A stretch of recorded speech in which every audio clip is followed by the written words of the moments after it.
Faz um tempinho que eu não trago pra vocês algum vídeo relacionado a mistérios. Geralmente esse tipo de assunto causa um certo fascínio em descobrir o que aconteceu. Então nesse vídeo, como vocês devem imaginar, o assunto vai ser esse. Mas dessa vez, uma forma um pouco diferente, que seriam mistérios que foram solucionados. Alguns em questão de semanas, outros em questão de dias. Em um caso em particular, 50 anos foi o tempo que demorou para ser solucionado. Então, sem mais enrolação, bora lá! Bom, primeiramente eu queria dizer que esse caso é bem complicado. Então, se em algum momento você sentir vontade de pular para o próximo tópico ou algo assim, eu compreendo. Mas se você é curioso o suficiente para ficar, então senta aí que eu vou te contar a história toda. O Counts of Chester é o principal hospital da cidade de Chester, localizado em Cheshire, na Inglaterra. Eu acho que é assim que se fala, tá? Eu sei que tem muita gente que me corrige nos comentários, mas eu não sou muito bom em cidade relacionadas ao mundo lá fora, digamos assim. Mas digamos que esse hospital tinha uma boa reputação, a não ser por um acontecimento que mudou toda a história desse hospital. Lá pelo ano de 2012, uma nova funcionária começou a trabalhar na unidade, Lucy Letby, uma enfermeira de cerca de 20 e poucos anos na época. De acordo com as pessoas que conheciam ela um pouco melhor, ela adorava gatos, dançava salsa e adorava beber de vez em quando. E tudo isso parecia normal. Porém, ela tinha um hobby bem mais sombrio, algo que ela mantinha em segredo. Algo tão depravado que deixa qualquer pessoa normal impressionada. Quando ela começou a trabalhar no hospital, ela foi designada para trabalhar na ala neonatal. Isso significa que o trabalho de Lucy era cuidar de bebês, ou até mesmo ajudar a trazer novas vidas ao mundo, obviamente com um serviço de parto. Mas a parte bizarra dessa história vem agora, porque na realidade, ela encontrava certo prazer em fazer completamente o oposto. Então vamos para a história de Lucy Letby, um monstro disfarçado de enfermeira. Era 4 de agosto de 2015 quando a mãe de um bebê deixou seu filho de lado por um momento para buscar leite para ele. Minutos depois, ela voltou à ala neonatal e percebeu um som de choro vindo de um dos quartos da enfermagem. Seu filho tinha apenas 5 dias de vida, e como havia nascido 7 semanas prematuro, pesando apenas 1,4 kg, ela correu para ver se estava tudo bem. E para a tristeza dessa mãe, ela entrou no quarto do seu filho e percebeu que, além de ser o bebê dela que estava chorando, havia sangue na boca dele. Ao lado dele estava a enfermeira Lucy Letby, que, segundo palavras da mãe, fingia estar ocupada mexendo em algo naquele momento, principalmente para fingir que não viu nada ali que estava acontecendo. Os médicos logo chegaram e fizeram o possível para salvar o bebê, mas infelizmente não conseguiram. A causa da morte foi determinada como sendo uma condição intestinal.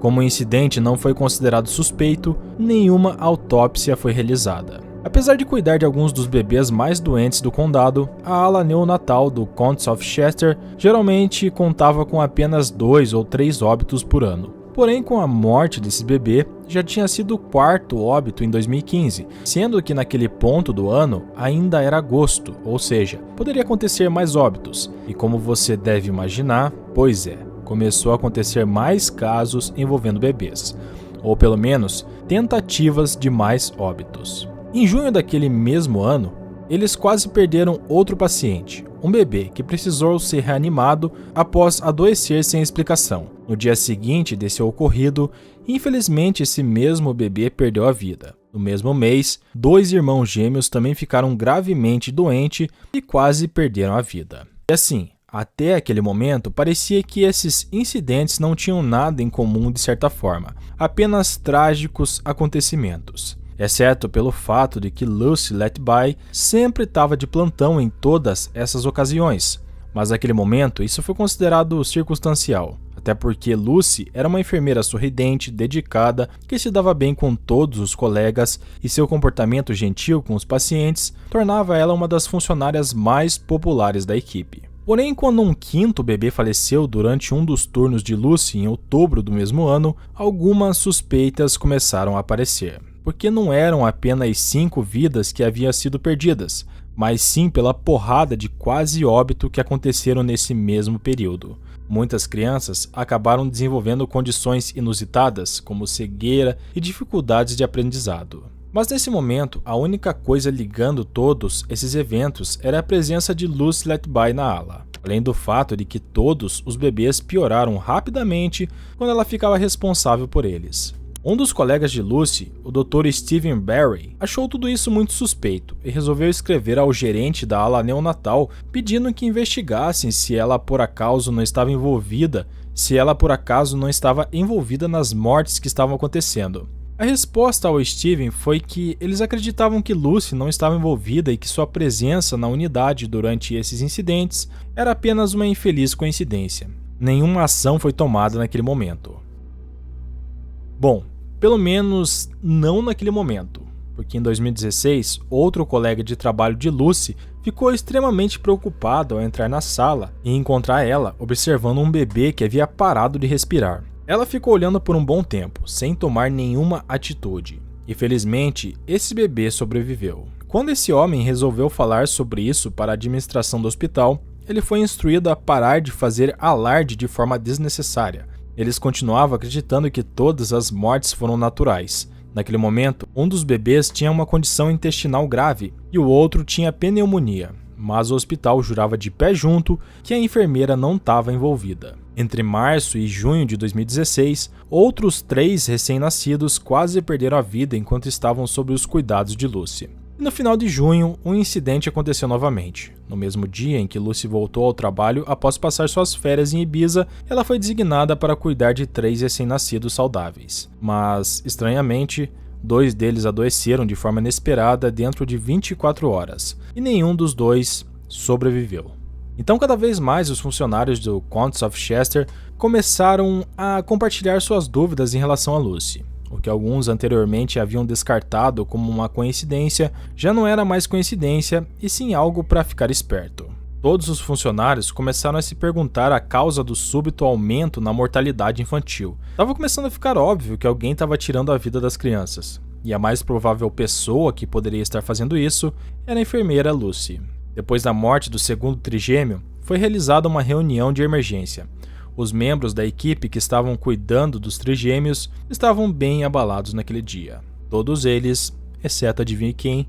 Lucy, que segundo o Dr. Steven, parecia entusiasmada em voltar ao trabalho no dia seguinte, apesar de ter oferecido a ela um tempo de folga para se recuperar mentalmente. Após a reunião, o Dr. Steven ligou para um gerente sênior do Counts of Chester e disse abertamente que Lucy deveria ser suspensa, que fizessem o que fosse necessário para garantir que ela não voltasse ao trabalho no dia seguinte. Porém, o gerente sênior recusou. O Dr. Steven então perguntou se ele assumiria a responsabilidade caso algo acontecesse com outro bebê no dia seguinte. O gerente disse que sim e encerrou a ligação. Então, adivinha o que aconteceu no dia seguinte? Outro recém-nascido quase perdeu a vida enquanto estava sob os cuidados de Lucy. Depois de muita insistência, Lucy foi removida da unidade neonatal e transferida para funções administrativas. E curiosamente, as mortes inexplicáveis pararam, mas ainda assim não houve uma investigação formal sobre as suspeitas de mortes.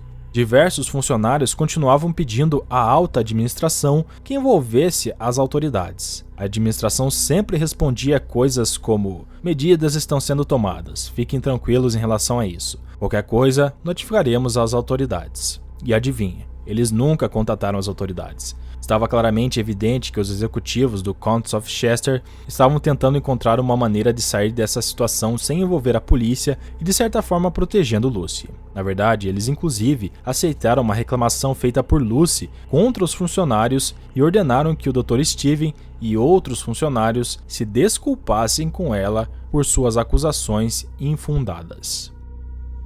Mas apesar de serem forçados a pedirem desculpas se não perderiam seus empregos, eles se recusaram a deixar Lucy escapar impune de suas ações, principalmente porque ela estava programada para voltar ao papel de enfermeira em maio de 2017. Eles decidiram levar o caso à polícia de Cheshire no mesmo mês. Finalmente, uma investigação sobre os assassinatos começou, batizada de Operação Hummingbird. Após um ano de investigação, alguns resultados laboratoriais assustadores vieram à tona. Pelo menos 2 das vítimas que foram a óbito no hospital apresentavam altos níveis de insulina e baixos níveis de peptídeo, indicando que seus corpos não haviam produzido insulina de forma natural e que alguém havia administrado uma dose letal da substância nesses bebês. Segundo especialistas, isso não poderia ter acontecido acidentalmente. Na maioria dos outros casos, os recém-nascidos haviam sido injetados com ar. Se esses resultados laboratoriais não tivessem sido ignorados na época, pelo menos alguns dos pacientes poderiam ter sido salvos. À medida que a investigação avançava, os detetives chegaram à mesma conclusão que os funcionários do hospital. Lucy Letby era uma assassina em série.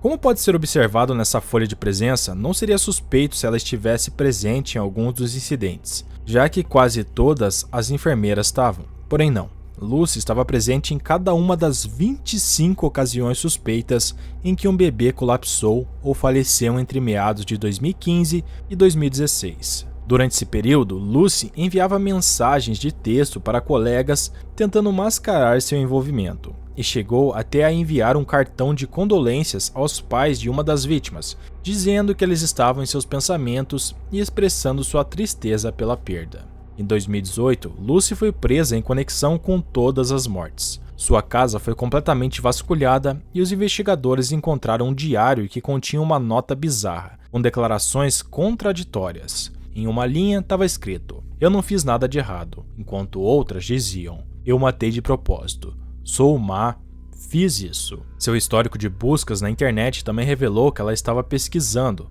Apesar dessas evidências, Lucy só seria formalmente acusada em novembro de 2020. Foi assim que os moradores de Chester descobriram que o hospital local tinha uma assassina em série, alguém que escolhia como alvo os mais jovens e vulneráveis. O julgamento de Lucy Letby começou em outubro de 2022, mas só foi concluído no dia 18 de agosto de 2023. Lucy foi considerada culpada pela morte de 7 bebês e pela tentativa de assassinar outros 6 entre junho de 2015 e junho de 2016. Embora o júri tenha sido instruído a considerar apenas 7 acusações de homicídio, houve na verdade 13 mortes prematuras na ala de Lucy durante aquele período de 12 meses. E a Lucy estava de plantão em todos esses períodos. As autoridades continuam até hoje investigando esses casos. Em mais um ato de covardia, Lucy Letby se recusou a comparecer à sua sentença, que ocorreu no dia 21 de agosto de 2014. Na sua ausência, o juiz anunciou que Lucy, atualmente com 33 anos, cumprirá o resto de sua vida atrás das grades, sem possibilidade de liberdade condicional. O motivo da gravidade excepcional de suas ofensas é extremamente alto. Determina que as disposições de liberação antecipada não se aplicam. A ordem do tribunal, portanto, é prisão perpétua sem possibilidade de liberdade condicional para cada uma das ofensas, e você passará o resto da sua vida na prisão. Durante todo o julgamento, a alta administração do Council of Chester foi duramente criticada por não agir diante das preocupações dos funcionários. Muitas vidas poderiam ter sido salvas se o Dr. Steven e outras pessoas tivessem sido levados a sério. Na verdade, se esses funcionários não tivessem persistido, todo esse caso provavelmente teria sido varrido para debaixo do tapete e as ações de Lucy Letby teriam passado despercebidas e sem punição. O Council of Chester, nos dias de hoje, está sob uma nova administração e, infelizmente, esse é de longe o primeiro caso desse tipo. Muitos profissionais da saúde tiraram vidas de forma encoberta. Não dá para saber o que foi que motivou a Lucy a cometer esses atos, e muito provavelmente a gente nunca vai saber porque ela cometeu seus crimes. Mas o curioso no caso dela é que ela não se encaixava no perfil típico de um assassino médico. Ela era sociável, querida e aparentemente uma pessoa normal. Ela não agia nem parecia ser o tipo de pessoa que cometeria essas coisas. Então podemos dizer que ela era literalmente um lobo em pele de cordeiro.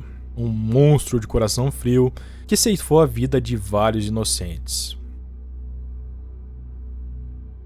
Nessa próxima história, a gente precisa voltar mais de meio século para o estado do Texas. A data era 23 de agosto de 1971. Uma jovem mãe tinha acabado de se mudar para Fort Worth, Alta Apachenko, e ela tinha se separado do seu marido, o Jeffrey Highsmith, e junto ela levou a filha deles, a Melissa. Melissa tinha menos de 2 anos na época, exatamente 21 meses. Para sustentar sua filha, Alta conseguiu um emprego em uma lanchonete. Só que havia um problema. Ela precisava encontrar alguém para cuidar de Melissa durante seus turnos. Alta colocou um anúncio em um jornal local dizendo que estava procurando alguém para cuidar de sua filha em sua casa. Não demorou muito para que ela fosse contatada por uma mulher, que se identificou como Ruth Johnson. Por telefone, Ruth concordou em se encontrar com Alta em seu local de trabalho para uma entrevista sobre a vaga. Acontece que a possível babá nunca apareceu. Em vez disso, ela entrou em contato com Alta novamente, explicando como queria o trabalho e quão qualificada ela era para ele. Ela também mencionou que tinha um grande jardim em casa, onde cuidava de várias outras crianças durante a semana, e perguntou se poderia cuidar de Melissa lá. E bom, isso parecia ser uma boa ideia inicialmente, então a Alta concordou com Ruth, se baseando apenas nas conversas que ela teve por telefone. Naquela mesma manhã, a Alta deixou Melissa em casa com sua colega de quarto e foi trabalhar, com o combinado de que Ruth buscaria Melissa lá e iria trazer ela de volta no início da noite. Ruth apareceu no apartamento conforme combinado e levou Melissa. Nada parecia fora do normal, até que Ruth não apareceu com a menina no horário combinado. Logo então caiu a ficha de Alta.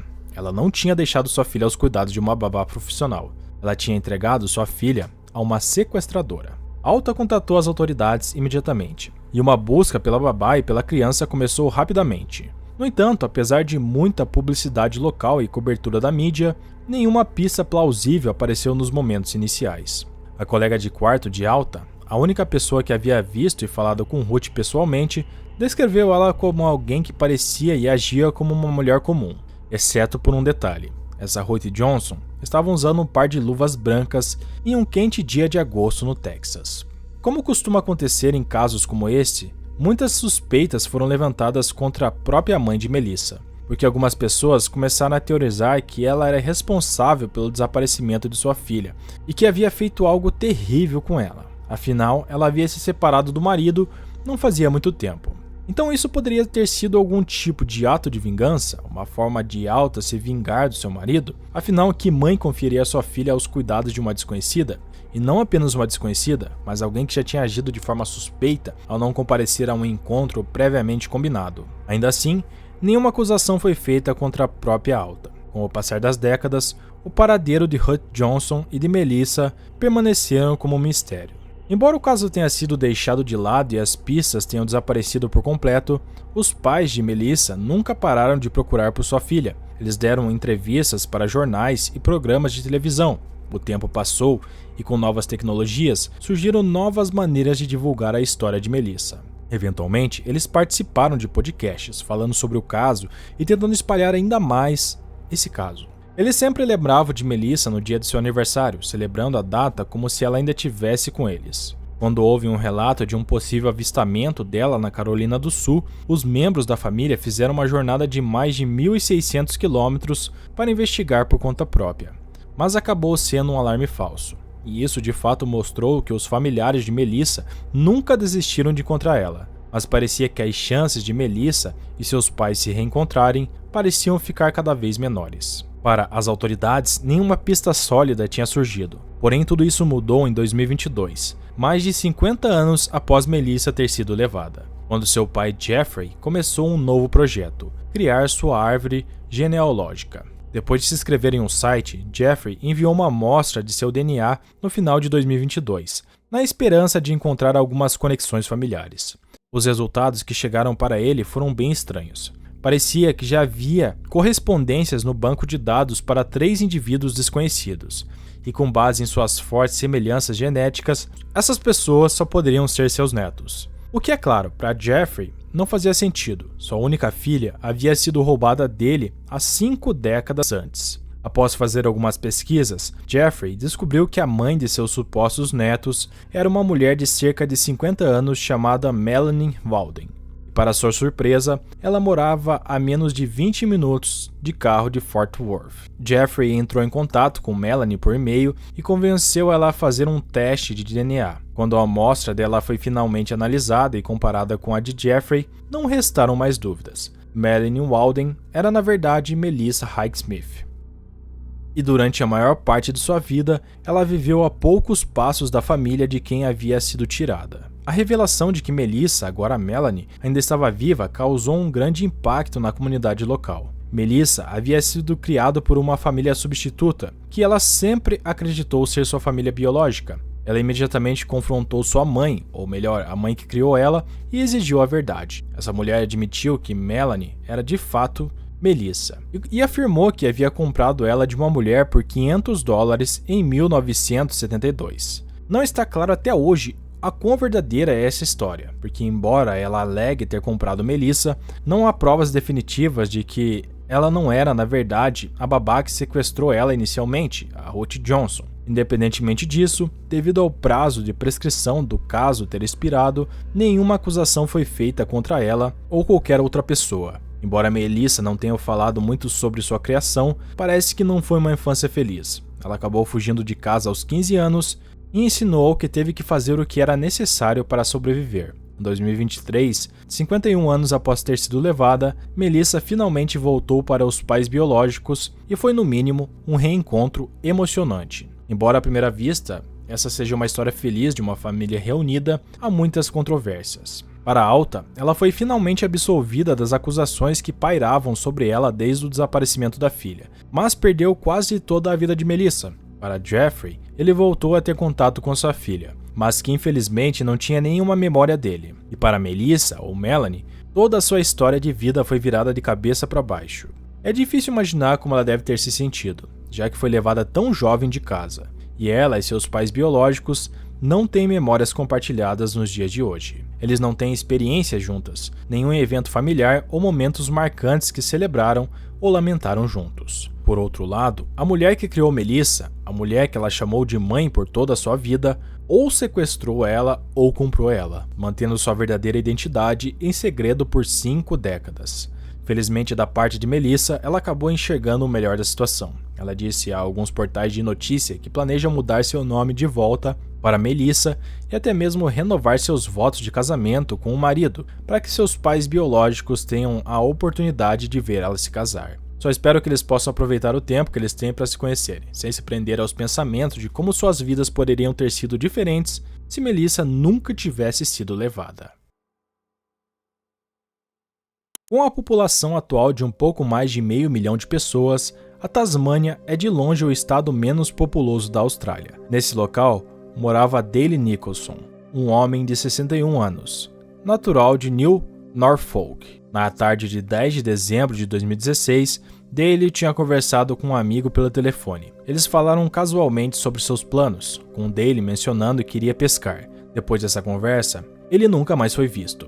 A última vez que alguém viu ele foi seu vizinho. Ainda no mesmo dia, ele viu o homem entrando em seu carro com suas varas de pescar. Quando ele não retornou para casa naquela noite, sua família reportou ele como desaparecido. Uma busca realizada pelas autoridades locais não encontrou nenhuma pista. É como se Dale tivesse desaparecido da terra. Seus entes queridos estavam extremamente preocupados com seu bem-estar. Eles sabiam que Dale lutava contra pensamentos negativos e frequentemente encontrava consolo no álcool e em substâncias mais pesadas. Apesar de um esforço de busca e resgate minucioso, nenhum vestígio de Dale foi encontrado em lugar nenhum. Sua família continuou procurando por ele nos anos seguintes. Em 2021, Dale foi declarado morto, embora seu corpo ainda estava desaparecido naquela época. Como Dale era um pescador e foi visto pela última vez com suas varas de pescar, seu caso chamou a atenção da comunidade de mergulho. O mergulho de busca e resgate é uma profissão rara que exige várias habilidades e força mental.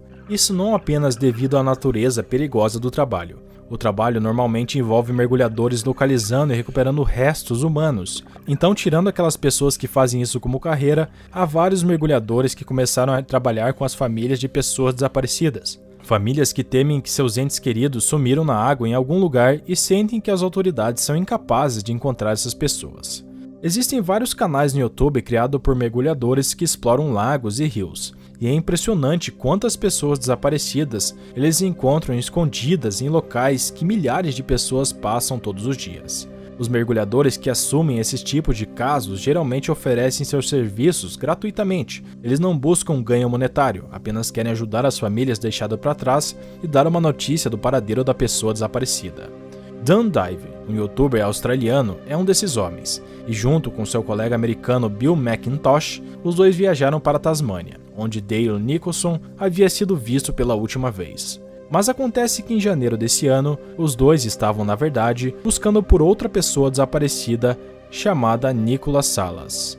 Então, iniciando a busca ao longo do rio Derwent, eles perceberam que poderiam ter encontrado outro homem, um que havia desaparecido 6 anos antes. Os dois nadaram para várias partes do rio. Após descartar alguns locais devido à falta de acesso, eles pegaram um barco e, usando equipamento de sonar subaquático, eles conseguiram uma leitura de um objeto, e tinha o tamanho e formato de um carro. Com base nas dimensões, localização e profundidade da água, os dois homens acharam que esse objeto merecia uma investigação pessoal. O Ford azul submerso foi localizado logo atrás da baía de New Norfolk, isso é, apenas alguns minutos de carro da casa de Dale, literalmente na esquina. E de acordo com um membro da família, em seu primeiro mergulho a equipe de busca e resgate conseguiu ler a placa do carro. Isso confirmou a suspeita. Eles realmente haviam encontrado o carro de Dale Nicholson.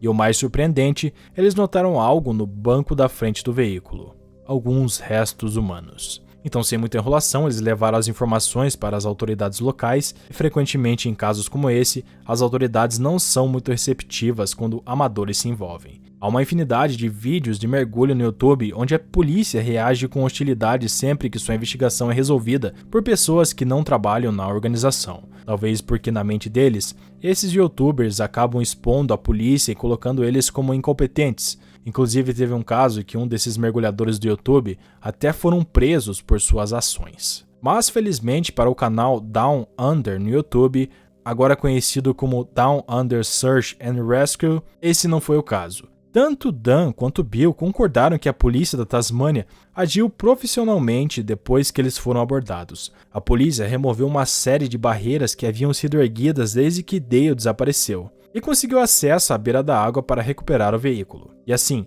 6 anos depois de seu desaparecimento, Dale finalmente foi encontrado. Não pelas autoridades, mas por 2 mergulhadores. Não porque eles tinham qualquer conexão pessoal com Dale, nem porque estavam sendo pagos para encontrar ele, mas simplesmente porque queriam dar algum fechamento para a família e deixar Dale descansar em paz. O incrível é que a família chegou a caminhar por esse caminho ao longo do rio várias vezes. Na realidade, todos na cidade passam por esse local e simplesmente nunca imaginariam que Dale poderia estar ali. A família de Dale teve emoções mistas sobre a descoberta. Eles ficaram claramente felizes por agora saberem o paradeiro dele, mas no fundo também nutriram uma crença silenciosa de que Dale ainda estava vivo. Eles provavelmente nunca saberão se Dale dirigiu até a água acidentalmente ou intencionalmente, mas pelo menos agora Dale tinha finalmente descansado em paz. E para esses mergulhadores, essa é uma recompensa, digamos que suficiente.